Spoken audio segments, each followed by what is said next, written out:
Hello?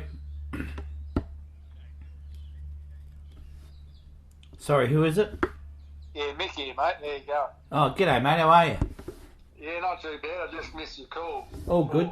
Thanks for calling me back. That's all right. Mate, I record all these interviews. Are you okay with that? Yeah, mate, that's fine. All right. No worries. Now, you're in South Australia, yeah?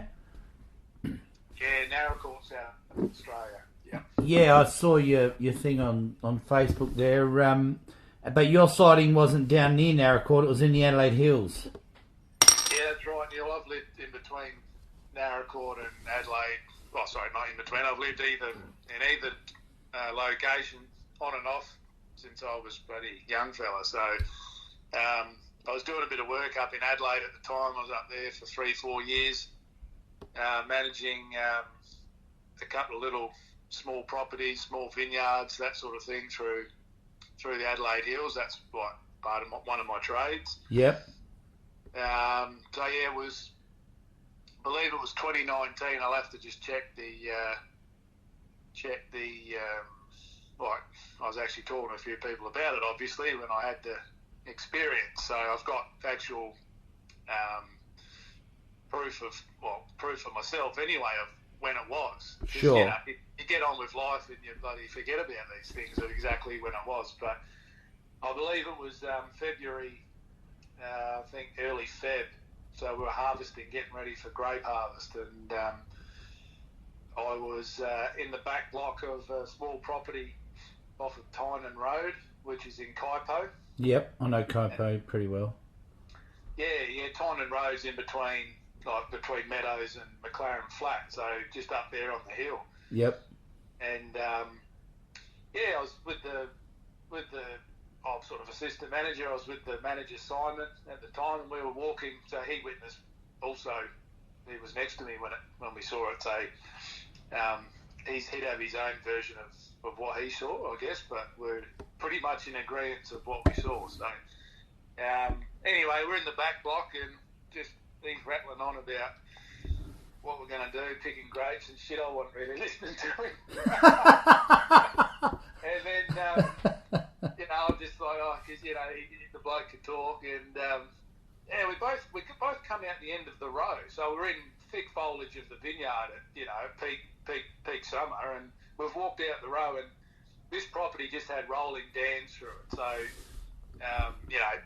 massive water supply for anything. So it was quite a habitat for kangaroos and fucking wildlife and all that. So, yeah. Anyway, probably 60 metres. We had a little gator, like a little 4x4 buggy there. Yep. And we're both walking towards that, and he's talking about what we're going to do the next night, picking the grapes. And we both turned and looked, and just something caught our attention, and we both turned to the left, looked, and I'll now tell you my version of what I saw. Yep. Both went silent. I'm getting the hairs on the back of me. I'm getting the goosebumps now just reliving it. Like, turned and looked, and we're on the border in the corner of our property, and the neighbouring property, they had a few acres of vineyard there and a bit of land for, I don't know, sheep or cattle or whatever they had. And then there's thick scrub. So we're in the corner of our property where I was working, and yeah, this thing was right on the inside the property that I managed. Yep. 60 metres away. So we both turned, caught our eye, and we looked. Both went completely silent. And I mean, he's talking, rattling off, fucking just wouldn't shut up. Then we just stopped, and I looked, he looked, and there it was. We saw this Thylacine, 100%. And just the way it was walking, I've never seen anything like it in my life. And I've grown up, born and bred in Narracourt. I've been shooting guns and hunting and been out in the bush since I was a kid. Yeah. And I know what a fox is. I know what a roo is. I know what a feral cat looks like. I've chased them all. I've had dogs. I've hunting dogs. I've done a lot of that sort of thing in my teens and 20s. So something I'd never seen before. And it was walking away from us, and then it stopped and went broadside, and I couldn't believe what I was seeing. Complete broadside, 5, maybe 6 stripes Yep. down the side of it. Yep. Long, big, thick, like a tail I've never seen. Not, because they're marsupial. So a tail, just not quite like a kangaroo's tail, but not a dog's tail. Yeah. Went broadside. Opened its mouth. I've never seen anything like it in my life. How wide it opened its mouth. Yep. Sort of looked right back at us, like it acknowledged that we had seen it. This was over, I would say, 10 to 12 seconds. So we got a real good look at it. Okay. And we were both just standing there, just, what the?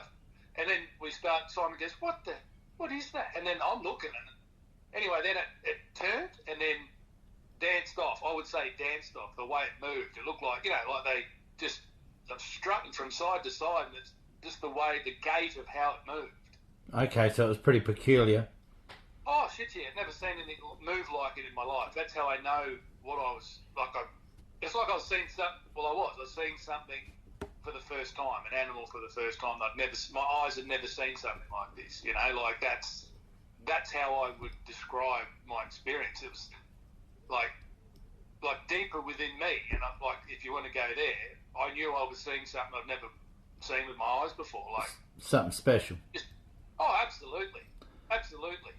Like if that was a fox, we go, oh yeah, there's a fox, no worries. If it's a kangaroo, you don't look twice. We see them every single day. Yeah. So this would, and the stripes would. Anyway, so it wandered off, and within a couple of seconds, it was vanished. And Simon sort of back to what he was talking about, and I said, no, shut up, mate. What did we just see? And he was probably in his mid to late 50s. Right. I was in my 30s. So my eyesight's, I'd say I got perfect vision. Yeah. He goes, and he's sort of looking at me, and he's dumbfounded. And I believe anything's possible. I'm quite open-minded. Well, I think he was a bit more closed-minded. But I said to him, you know what that was? And he goes, oh, I don't know, but it had stripes down the side of it. I said, yeah, it fucking did, didn't it? and I said to him, that was a bloody Thylacine. He goes, what? I said, a Tasmanian tiger. I said, I've seen, I've watched a couple of things you put on over the years, but just through passing, I've never looked into it. Do you know what I mean? Sure. And you just, until you see it yourself, it just blows your mind. Seeing is believing, yeah? Absolutely. And it was big. Like it was, and the thing Simon said was, he goes, he couldn't get over the gait of how it moved. Like it's the way it walked. Like he said, I've never seen anything like it. What? And that's when I said, it had stripes down the side of it. And we were both just like, what the fuck did we just see? Yeah. Anyway, then he's definitely more sceptical than myself. Just the type of person, I think, in his personality and his generation, he's a bit more sceptic. I'm more open-minded. He sort of joked about it the next sort of week or so. He'd just be like, did you tell, the winemaker and anyone else that worked, did you tell them what we saw? And I said, but they were all laughing, whatever. Like, get on with the conversation. But with me, I just, I'm like, well, I don't need anything. I've got nothing to prove to anyone. I don't need to tell too many people what I saw because I don't need to, I know. If they don't believe you, you don't give a shit. I don't give a shit if someone believes my fucking story. I don't need someone taking the piss out of me because, that's for me. And, well, he was there and he saw it too. But I told my close friends and family when I'm back in Narracor now, and I've shared my story with, good close friends and family, and, they know I'm an outdoors type of bloke and adventurer and that.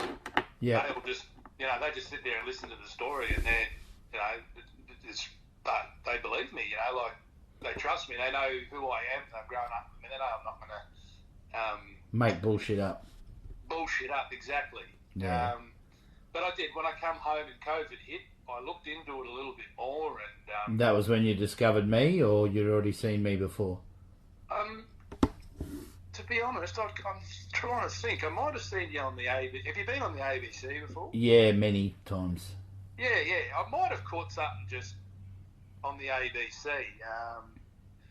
years ago, but that's when I started looking at a few things that you had up online and on YouTube and stuff.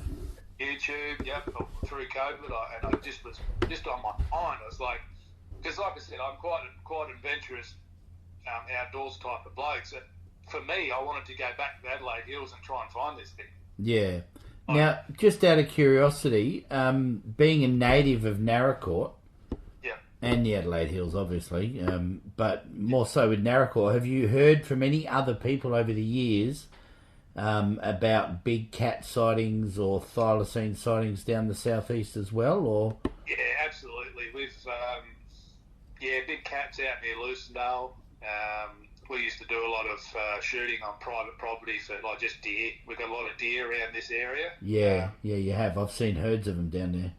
Yeah, so we used to hunt and on farmers' properties, and we get permission and get a bit of meat for ourselves, and we'd talk to locals about they'd seen cats, big black cats for sure, and we've also had a few.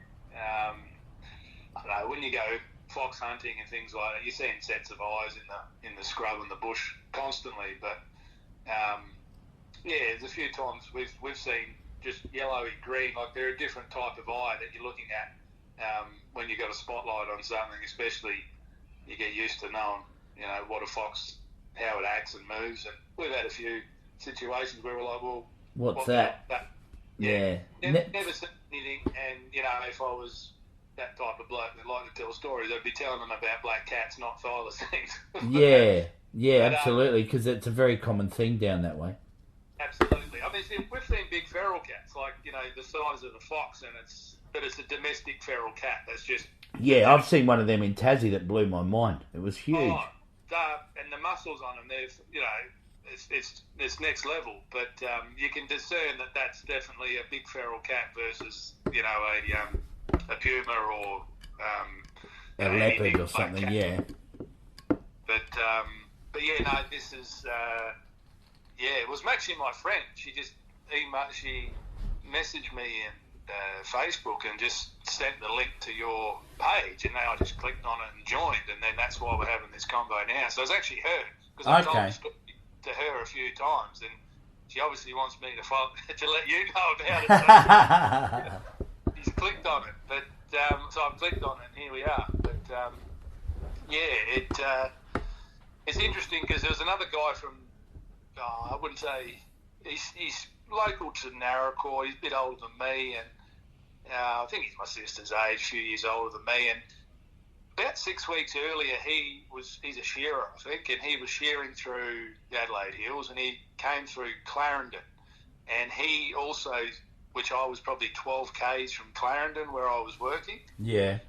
Well, within 12, 15 k's, and he said he saw him and one of his mates who was working with. He said they saw something come across the road. They probably got a 4 to 5 second look at it, and he said it had stripes down the side of it, and that was probably 6 weeks before I actually saw what I saw. And I didn't know this until something popped up on Facebook, and everyone was just ripping into it because he just let everyone know on Facebook. You wouldn't believe what I just saw, and they didn't. They just ripped into it, get off the bloody, stop smoking, they just Yeah. I actually try and make sure that sort of shit doesn't happen within the group. Yeah, right, yeah. Just so people do feel comfortable to talk about their experience. Yeah, so I thought, well, I'm definitely not saying, I don't give a shit what other people think, but I know what you mean. No one needs that bloody, because I know what I saw, mate. I put my hand on my heart and say, what I saw was 100% what I saw. Yeah. Like I don't even drink or smoke or nothing. Like I'm quite I'm a personal trainer and right into my health and fitness as well. So for me to I don't take anything that alters my state of mind or anything like that. Yeah. No. Look. there's a stigma that's dying in the arse pretty well from the media a long time ago, where they used to say you were drunk on the way home from the pub if you saw anything unusual. It didn't have to just be a thylacine. But when you get thousands of people reporting these things and describing the same sort of thing quite independently of each other, anyone who criticises that is the one that looks like the idiot, really. Oh, well, I think it's only a matter of time, Neil, before, like you say, you find one, we find a dead one, we find a live one, someone, it's only a matter of time, and then everyone's going to eat their words, aren't they? So, yeah, and that's a day that I look forward to be honest with you, Mick. I know you would be, mate. Yeah, absolutely. Just back onto your actual sighting. What time of day was it? It was the afternoon. Yeah. It was a warm day, so what I'm thinking is it came in for a drink, because we had like the dams from the neighbouring properties. Obviously, you've got rolling hills, say from east to west, but then from north to south, you've got like a gradual drop. So each dams, there's like a water course that would feed through the properties. Yeah. Feed every dam. Yeah, these are small private properties, so they're only 50 to 100 acres big. So, from fence line to fence line might only be, it's under a kilometre anyway. So I reckon he came in for a drink, and then he was heading back into the thick of the scrub, because it was at the back of the property, and it's probably the quietest place. There's no traffic, there's no tractors, there's no... Does the scrub lead anywhere in particular in that area, like down towards Onkaparinga Gorge or anything, or...? Oh, good question.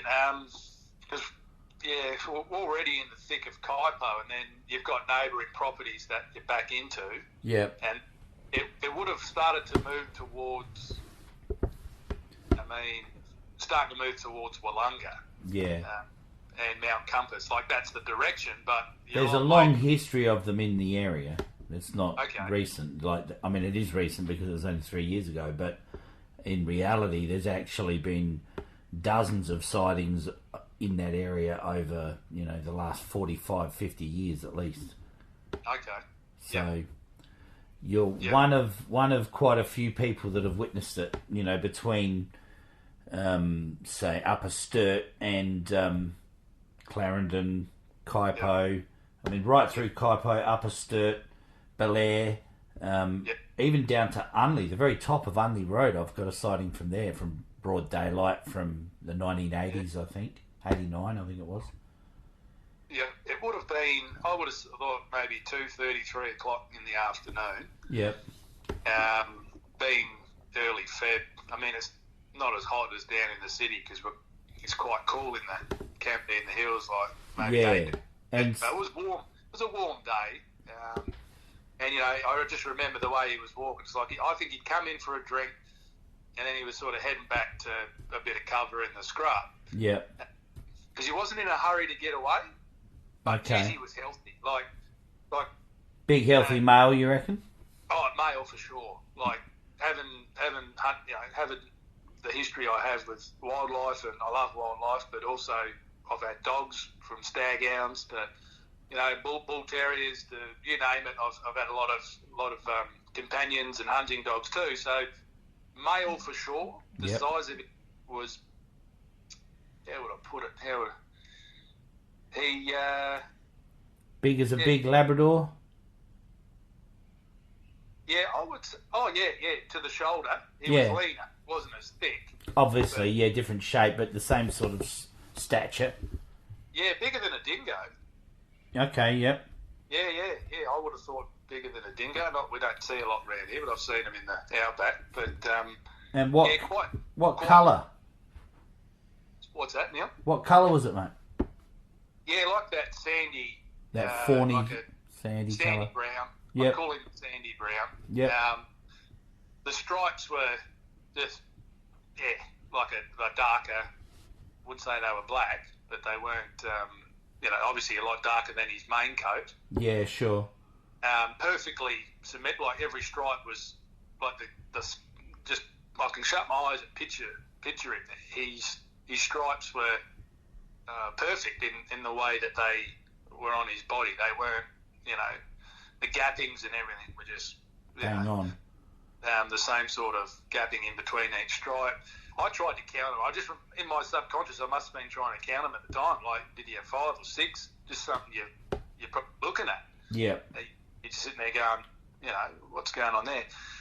But when he opened his mouth, that's when the hair on the back of my neck stood up, because he opened it. It showed you he was Thylacine. Yeah, fucking, I couldn't get over how wide he opened his mouth. Yeah. Like he was having a yawn, or just letting us know that he's got this huge mouth with a set full of teeth. Yeah, don't mess with me. Yeah. And he did it broadside. So that's when I'd seen the stripes, and that's when I made out exactly what I'd seen. Because from the rear, we were kind of like, I know Simon at the start was like, what's that? I can't remember if he said, what's that moving or something, but we both spotted, like when we looked, we both saw it, but he was focused on how it moved, and that's what caught his attention at first, because he'd never seen something move like that. Yeah, because they do have a peculiar gait. Every single one of you witnesses I talked to mentioned the gait. Yep. Every one of you. I'd never heard the word gate before, and I didn't know what he was talking about. I'm like, what are you talking about, gate? He goes, gate's the way that something, oh, yeah, fuck, right, okay, yeah, maybe I have heard that. So that's what he was just ramping on about. What is that thing? How's it moving? Yeah. And I'm just locked onto it. And then, yeah, he said, that wasn't a kangaroo, that wasn't a dog, what the fuck was it? Yeah. And mate, and he didn't know what a thylacine was, and I had to tell him. Sure. It's a Tasmanian tiger, mate. And that's when he's looking at me like, hang on, what? Only it's of the South Australian variety. Exactly. Yeah. Exactly. So you probably saw the alpha male for that family area, I'd say, by the sounds of it. If he's a real big boy, yeah. You've probably seen the top dog basically in the area. Yeah. Yeah, he put the hackles up me. Like you could, when you're looking at something, he didn't care that we were there as such. Like, he was on a mission to do whatever he was doing. He didn't care we were checking him out. He wasn't moving away like, say you're going after a fox or something. It's trying to get away from you unless it thinks you can't see it. But once you spot it, poof, they're out. Yeah. A dog, a canine's different how they act depending on what they're up to and if you know them. But he was quite comfortable just, oh, yeah, you guys are there, I'm over here.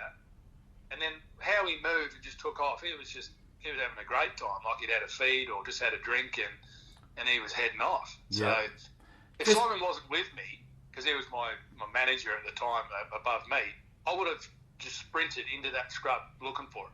Yeah. But because he was there and it was business end of our season of grape harvest, and then he was back on talking shop, I just sort of let it. Otherwise, the person I am, I would have just ran in there looking for it, or at least trying to get a better look at it, a photo, or crank the camera up or something. My phone's always in our pocket, but it happened too fast. It happens in the moment, and that's the thing that people don't get.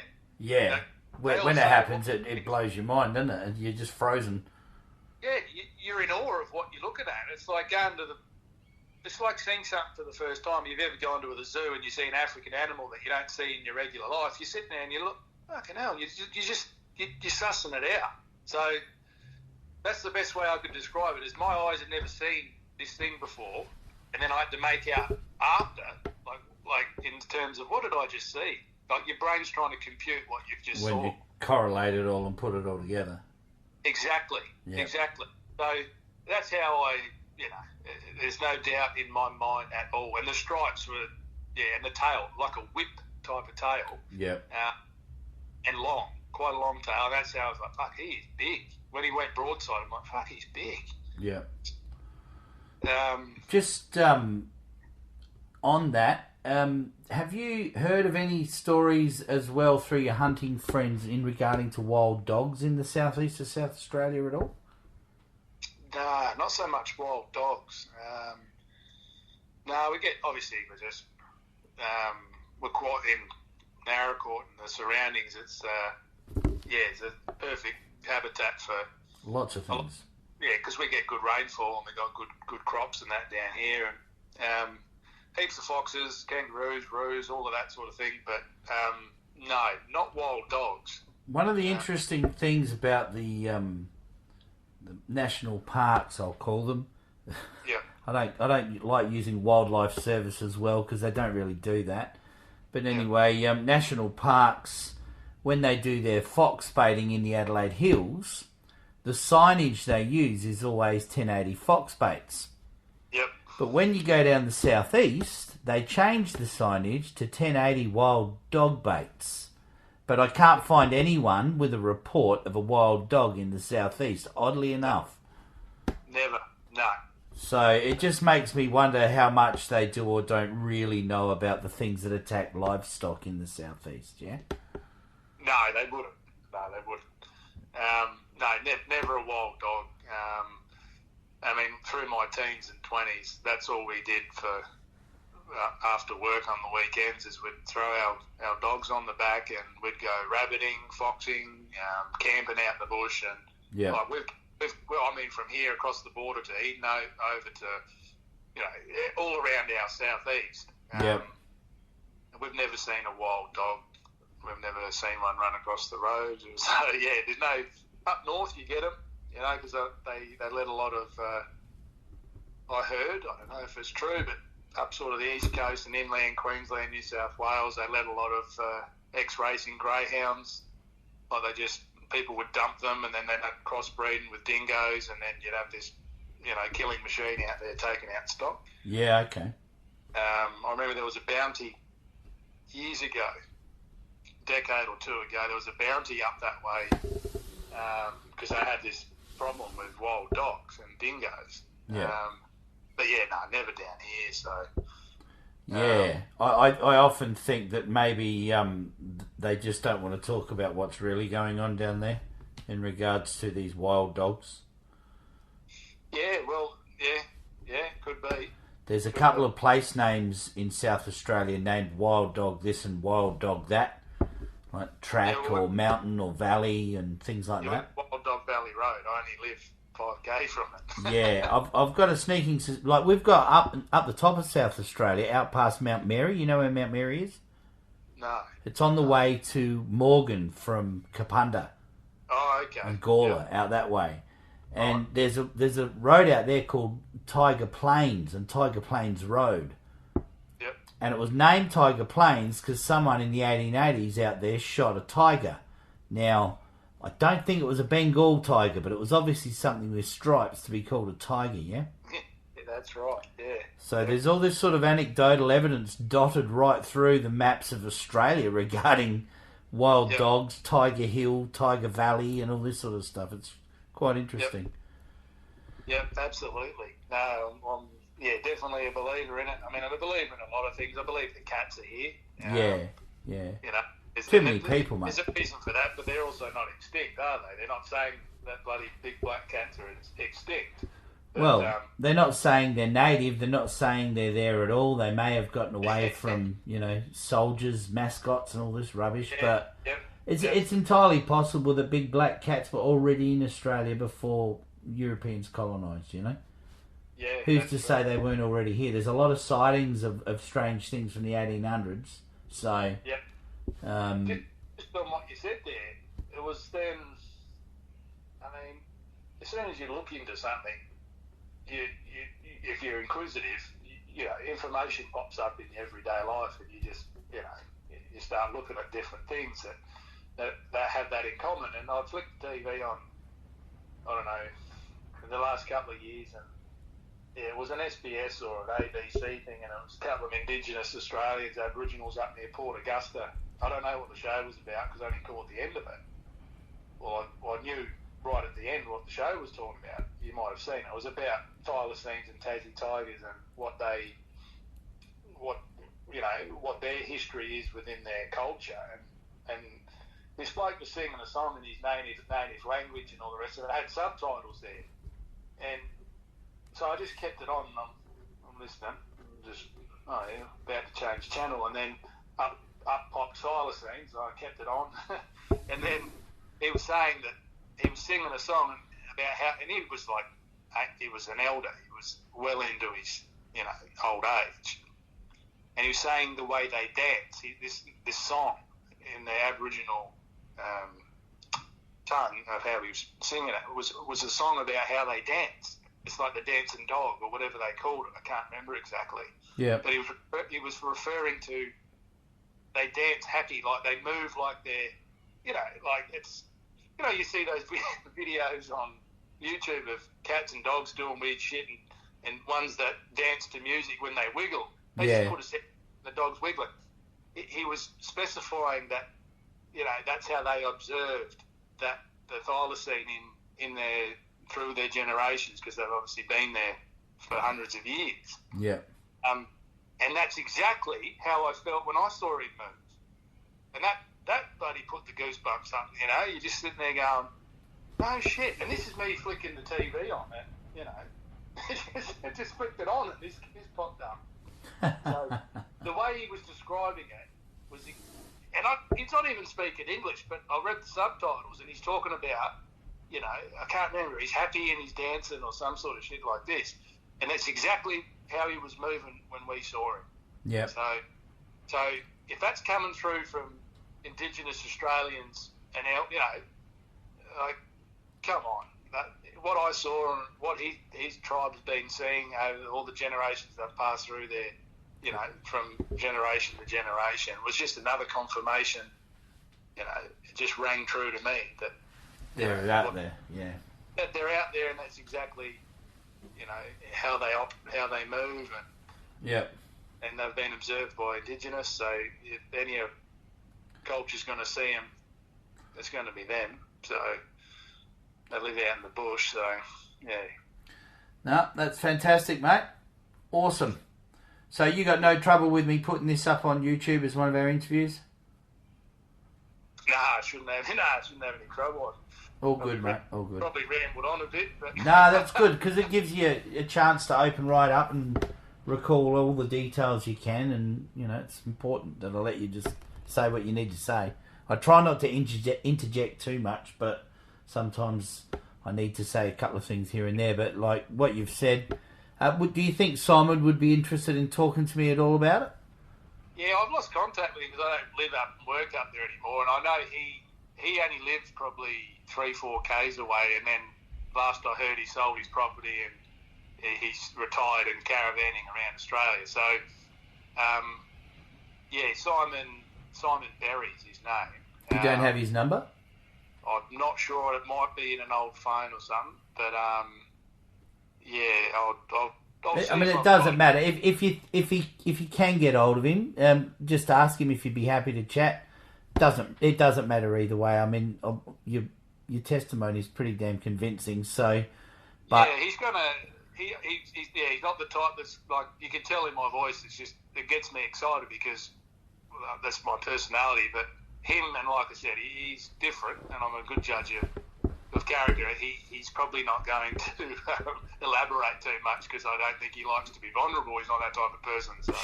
Sure. No, that's all good. If I find his number, I'll pass it on. All right, no worries. That'd be great. All right, mate. One thing I was going to ask you, Neil. Yeah. What are they? How long do they live for starters? Like, how long do you think they live for? I think they live for at least 20 years. Right. They don't breed very regularly. And there was one that Bob Paddle tracked through documentation from when it was captured, how old it was when it was captured, and where it ended up in London Zoo. I think he tracked it for about 6 years, this animal, and it was still considered a juvenile male, and it was already, a couple of years old when it was discovered, but it was still considered not fully grown at 6 years. Right. So I think they're rather slow growing, and I reckon they live to at least 15 to 18 years, and possibly only breed, 6 to 10 times in a lifetime. Okay. Yep. And that's limited to 4 young, because the female's only got 4 teats. So, the odds are stacked against them if they're getting persecuted heavily, but I personally think that their numbers are building up and they're getting a bit more of a stronghold thanks to, ironically, but thanks to fox baiting and fox control and, dingoes being removed from the land in a lot of areas, not all areas. I think that's given them a leg up to a degree. Yeah. Okay. Gotcha. Yeah. No, they're like I said. I'm tempted to go look at, like, just get permission to local owners and go look, because Mate, you work full time? I work for myself. Well, don't go down that rabbit hole. You can't afford the time, trust me. To get sponsored or something, you reckon? Yeah, you need something. We just get by on the little bit of sponsorship we raise with the camera sponsorship and stuff, but what's the story if you like? I did look in there. Is there like a bounty, or is there something like if someone finds one? There's no pot of gold coming from anywhere. No millionaire offering anything that's valid. There was publicity stunts years ago, one by Kerry Packer and another one by Ted Turner, an American millionaire. But there's no pot of gold here.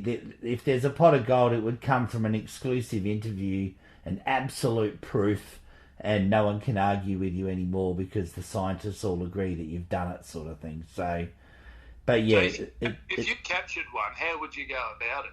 Like, well, if you caught, it's illegal to catch one. So you're not allowed to trap them. You may accidentally trap one when you're trying to inadvertently get rid of foxes or rabbits or something. And that has happened. It happened quite famously in Tasmania in about 1954, I think it was, with my old neighbour, actually, Bert Marr. He caught one in a rabbit trap. And he clubbed it and scun it, and then the men in black turned up in a Ford Custom line and took the skin away from him and told him to shut his mouth, basically. Yeah, I think they know they're there. Of course they do. They know they're there. I saw something on the news. They reckon they're going to have one cloned in the next 10 years. That's all frog shit. They're already here. Yeah. That's just a smokescreen story for that type of experiment to develop. Probably designer humans at one point in time, but they're just using the Thylacine as their cover story for what they're doing. As far as I feel. I thought it's either that or they've actually got one and they're just going to, here he is. We've cloned him when actually... Well, that may be the case. They may have one somewhere hidden away, but I don't think they have. I reckon these animals are way too... They've probably got a few dead ones that have been handed in and they've swept them up and hidden them. That wouldn't surprise me, but I don't think that they've got, a secret enclosure full of thylacines and they're breeding them and all that sort of stuff. I reckon that's probably a fair stretch of the imagination, but hey, never say never, right? Yeah, that's right, mate. That's exactly right. You can't trust the government. Nah. I trust a rattlesnake with a tooth infection before I trust the government. So all right. So you're going to post this combo up, or how? Yeah, I'll put it up. I'm travelling at the moment, so I'm on the mainland. I was going to come to South Australia, but the people I did come to South Australia. I was going to come to Naracoorte, but the people I was going to catch up with all got sick with influenza A, so I pulled out of that leg of the journey. I may come back through there if I've got time on the way back, but I don't think I will. But look, I'll get it out when I get home. I've got all of August off to do some writing and do some editing, so I'll put out a pretty lengthy video, and I'll get this and a few others out as well. Yeah, let me know when you put it up there and whatever. No worries, mate. It'll be in the group in Tagoa on Facebook, and it'll be on the YouTube channel. If I remember, I'll send you a text about it and let you know. Excellent. No worries. All right. Good on you, Mick. Thanks for chatting to me. I really appreciate your time, mate. No worries, Neil. Glad to help. Awesome. Thanks a lot. Righto, mate. See ya. Ta-da.